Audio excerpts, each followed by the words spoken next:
اللہ تعالیٰ نے دنیا میں ہر طرح کی مخلوقات کو پیدا فرمایا ہے، جس میں انسان اور جنات بھی شامل ہیں، اور اللہ نے انہی میں سے ان کے جوڑے بھی پیدا فرمائے ہیں۔ کچھ لوگوں کا خیال ہے کہ جنات شادی نہیں کرتے، لیکن قرآن کریم میں یہ بات ثابت ہے کہ جنات شادی کرتے ہیں اور اپنے بچوں کو بھی پیدا کرتے ہیں۔ یہ بات بھی سچ ہے کہ ان کا نکاح بھی پڑھوایا جاتا ہے اور ان کی شادی بھی انسانوں کی طرح ہوتی ہے، بلکہ مسلمانوں کی تمام جماعتیں جنوں کے وجود کو تسلیم کرتی ہیں۔ اسی طرح تمام کفار اور عام اہل کتاب بھی جنوں کے وجود کو تسلیم کرتے ہیں۔ اسی طرح مشرکین عرب بلکہ تمام فرقے اور جماعتیں جنوں کے وجود کو تسلیم کرتی ہیں۔ لہٰذا اس ویڈیو میں جنات کی شادی سے متعلق کہ جنات شادی کیسے کرتے ہیں اور ان کی شادی میں کیا کیا ہوتا ہے، ایک دلچسپ اور حقیقی واقعہ آپ کے ساتھ شیئر کریں گے کہ جب ایک مولوی صاحب نے جنات کا نکاح پڑھوایا تو اس کے بعد کیا ہوا۔ یہ ویڈیو دیکھ کر کسی کے بھی رونگٹے کھڑے ہو جائیں گے۔ خواتین و حضرات، ایک مولانا صاحب جن کا نام نواب علی شاہ ہے، مولوی صاحب نے بتایا کہ انہوں نے جنات کی شادیوں میں شرکت کی ہے۔ مولوی صاحب نے یہ واقعہ سنایا کہ میں رات کے کسی پہر سو رہا تھا تو کسی نے دروازہ کھٹکھٹایا۔ میری عادت ہے کہ میں جتنی بھی گہری نیند ہوتا تھا لیکن دروازہ کھٹکھٹانے کی آواز سے میری آنکھ کھل جاتی تھی۔ دروازے کی آواز سن کر میں اٹھ گیا۔ جب دروازہ کھولا تو دو نوجوان میرے سامنے کھڑے تھے اور میں نے ان سے پوچھا کہ کیا کام ہے۔ انہوں نے کہا، مولانا صاحب ہمارے ہاں شادی ہے، اس لیے ہم آپ کو نکاح پڑھانے کی غرض سے لینے آئے ہیں۔ میں نے ان سے کہا، مجھے معاف کیجیے، میں آپ کو نہیں جانتا اور نہ پہچانتا ہوں کہ آپ کہاں سے آئے ہیں۔ انہوں نے کہا، ہم پڑوس والے گاؤں سے آئے ہیں۔ ان میں سے ایک شخص نے بتایا کہ میرا نام جھنجھار ہے۔ مولانا صاحب نے دل میں سوچا، کافی عجیب نام ہے۔ تھوڑی دیر بعد میں ان کے ساتھ چل دیا۔ مولانا صاحب بتاتے ہیں کہ مارچ کا مہینہ تھا اور رات تھوڑی تھوڑی ٹھنڈی تھی اور وہ دونوں آگے چل رہے تھے اور میں ان کے پیچھے چل رہا تھا۔ آخر کار ہم گاؤں کے اس میدان میں پہنچے جہاں شامیانہ سجا ہوا تھا۔ وہاں خوب رونق اور چہل پہل تھی، روشنی کا بھی اچھا انتظام تھا۔ میں ادھر ادھر دیکھ ہی رہا تھا کہ ایک آواز آئی، خوش آمدید مولانا صاحب۔ میرے سامنے سفید شلوار قمیض میں ایک شخص کھڑا تھا جو دولہے کا باپ تھا اور اس کا نام سردار مانس تھا۔ سردار مانس مجھے آگے لے گیا اور میری ملاقات دلہن کے باپ سے کروائی جن کا نام شرمت تھا۔ میرے لیے سب چہرے وہاں اجنبی تھے اور میرا وہاں جاننے والا کوئی بھی نہیں تھا، حالانکہ میں اس گاؤں کی بہت سے لوگوں کو ذاتی طور پر جانتا تھا۔ میں نے دلہن کے باپ سے کہا کہ یہاں پر اس گاؤں کا ایک بھی شخص موجود نہیں۔ اس پر شرمت صاحب نے کہا، اچھا تو یہ مسئلہ ہے۔ شرمت صاحب نے ایک لڑکے کو آواز دی اور کچھ کہا۔ مولانا صاحب کہتے ہیں کہ میں نے دور سے کاشی کو آتے دیکھا جو اس گاؤں میں دکاندار تھا۔ پھر کاشی صاحب میرے پاس آ گئے۔ میں نے ان سے پوچھا کہ آپ کی دکانداری کیسی چل رہی ہے۔ انہوں نے چونکتے ہوئے کہا، اچھی چل رہی ہے۔ اس دوران مجھے دلہن کے والد نے کہا، مولانا صاحب آئیں نکاح پڑھوائیے، دیر ہو رہی ہے۔ میں نے جا کر ان کا نکاح پڑھوایا۔ انہوں نے مجھے مٹھائی اور پیسے بھی دیے، بعد میں مجھے کھانا بھی کھلایا جو بے حد لذیذ تھا۔ اس کے بعد افد اور جھنجھار جو مجھے لائے تھے انہوں نے مجھے گھر آ کر چھوڑ دیا اور پھر وہ واپس چلے گئے۔ جب میں صبح اٹھا ان لوگوں سے ملا اور رات کے بارے میں پوچھا تو ان لوگوں نے کہا، ہم نے کسی شادی میں شرکت نہیں کی، ہم گھر ہی تھے۔ مولانا صاحب بہت حیران ہوئے اور گھر واپس آ گئے۔ انہوں نے گھر آ کر مٹھائی اور پیسے دیکھے تو انہیں یقین آ گیا کہ یہ میرا وہم نہیں بلکہ میں نے سچ میں رات کو شادی میں شرکت کی تھی۔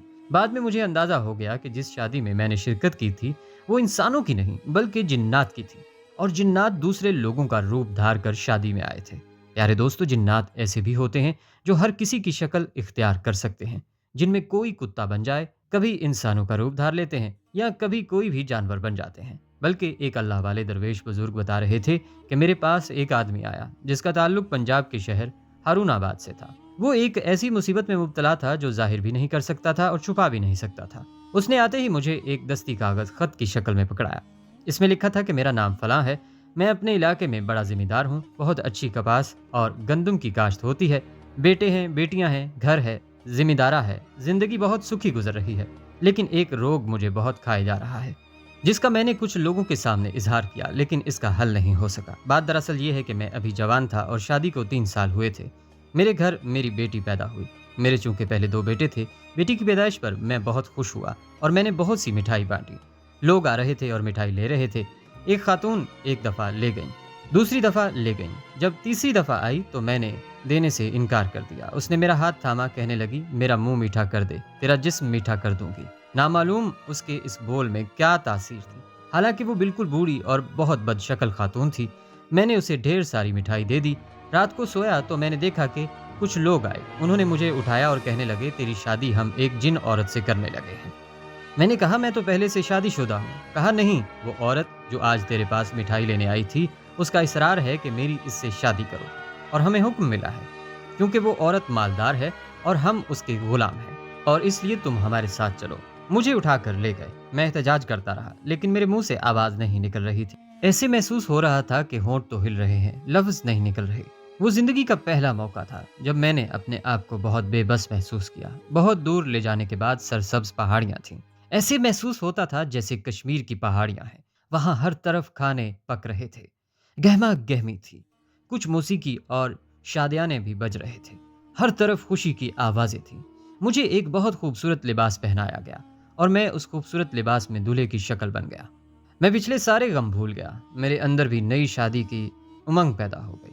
پھر باقاعدہ شرعی طور پر میرا نکاح ہوا، حجاب و قبول ہوا، اور پھر مجھے اٹھا کر دلہن کے کمرے میں پہنچایا گیا۔ میری بیوی واقعی جیسا میں نے کوہکاف کی پری کا حسن و جمال سنا تھا، اتنی ہی خوبصورت۔ اس کا سراپا، اس کا جسم، اس کی خوبصورت آنکھیں، خوبصورت گردن، گلابی ہونٹ، مہکتے رخسار، نشیلی پلکیں، دلربا آواز، خوبصورت ہاتھ اور کلائیاں، جسم سارا سونے اور ہیرے جواہرات سے لدا ہوا تھا۔ میں نے رات اس کے ساتھ شب بسری کی۔ صبح خود ہی کہنے لگی، اب میرے غلام آپ کو چھوڑ آئیں گے۔ اپنی انسانی بیوی سے اس کا اظہار مت کرنا ورنہ وہ ناراض ہوگی۔ اس کہانی کو سال ہا سال ہو گئے۔ میری جنتی بیوی جس کا نام عنایتاں اور میں اسے دلربا کہتا ہوں، بس میری دلربا کے ساتھ ایسی محبت بڑھی کہ اس میں سے میرے 7 بچے ہیں جو کہ جن ہیں۔ ہماری کبھی لڑائی نہیں ہوئی۔ میں جب بہت غریب تھا، جس وقت سے میری دلربا سے شادی ہوئی، دولت، مال، چیزیں اور انعامات خداوندی مجھ پر بارش کی طرح برسی۔ ہمارے دن رات سال ہا سال سے گزر رہے تھے۔ میں بعض اوقات بیوی کو کسی دوسرے شہر کے بہانے سے ہفتے میں 2-3 دفعہ یا اپنے کسی دوست کے بہانے سے چلا جاتا ہوں اور دلربا کے ساتھ وقت گزارتا ہوں۔ دلربا کے خادم مجھے لے جاتے ہیں۔ وہ دور کشمیر کی پہاڑیوں پر رہتی ہے۔ دنیا کے سب میوے اس کے پاس ہیں۔ وہ 7 بچے مجھ سے محبت کرتے ہیں، میں ان سے محبت کرتا ہوں، جن میں 5 بیٹے اور 2 بیٹیاں ہیں۔ بڑے بیٹے کا نام عدنان برہان، تیسرے کا نام اطرت اور چوتھے کا نام احمد اور 5ویں کا نام سادان، اور 2 بیٹیاں، ایک کا نام فاطمہ اور ایک کا نام زینب ہے۔ اب میری اولاد جوان بھی ہو گئی ہے، ادھر سے انسانی اولاد جوان ہو گئی، ان کی شادیاں ہو گئیں۔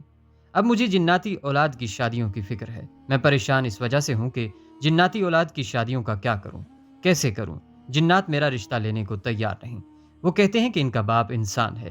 یہ جن تو ہیں لیکن خالص جن نہیں۔ میں بہت پریشان ہوں، براہ کرم میری پریشانی کا ازالہ کریں۔ وہ اللہ والے درویش بزرگ کہنے لگے کہ میں نے اس کی بات سنی تو مسکرا دیا۔ میں نے کہا، یہ کوئی مسئلہ نہیں، میں جنات سے عرض کروں گا، وہ رشتوں کے معاملے میں آپ کا ساتھ دیں گے۔ اور پھر کچھ عرصے کے بعد اللہ کے فضل سے اس کی اولاد کی شادیاں ہو گئیں۔ ہاں، میں نے اسے ایک چیز ضرور بتائی، چونکہ جنات نے آپ کے رشتے ٹھکرائے تھے، وہ کہیں آپ کی اولاد پر جادو نہ کر دیں تو یا قہاروں کا وظیفہ خود بھی انسانی بیوی بھی جن بیوی اور اس کے بچے سب پڑھتے بھی رہیں اور پیتے بھی رہیں۔ آج وہ اتنا خوش ہے، اس کی بیوی مجھ سے ملنے آئی، یعنی جن بیوی۔ اس نے شکریہ ادا کیا، ڈھیروں ہدیے لائی، گفٹ لائی، جو میں نے غریبوں میں تقسیم کر دیے اور ضرورت مندوں کو دے دیے۔ علامہ ابن تیمیہ اپنی کتاب مجموعۃ الفتاوی میں لکھتے ہیں کہ کبھی کبھی انسان و جنات آپس میں نکاح کرتے ہیں اور ان کی اولاد بھی ہوتی ہے۔ یہ چیز بہت مشہور اور عام ہے۔ حضور صلی اللہ علیہ وآلہ وسلم کا یہ ارشاد بھی احادیث میں موجود ہے، آدمی جب اپنی بیوی سے ہم بستری کرتا ہے تو بسم اللہ نہیں پڑھتا تو شیطان اس کی بیوی سے مجامعت کرتا ہے۔ یہ حدیث بھی موجود ہے کہ حضور نے جنات سے شادی کرنے کو منع فرمایا ہے۔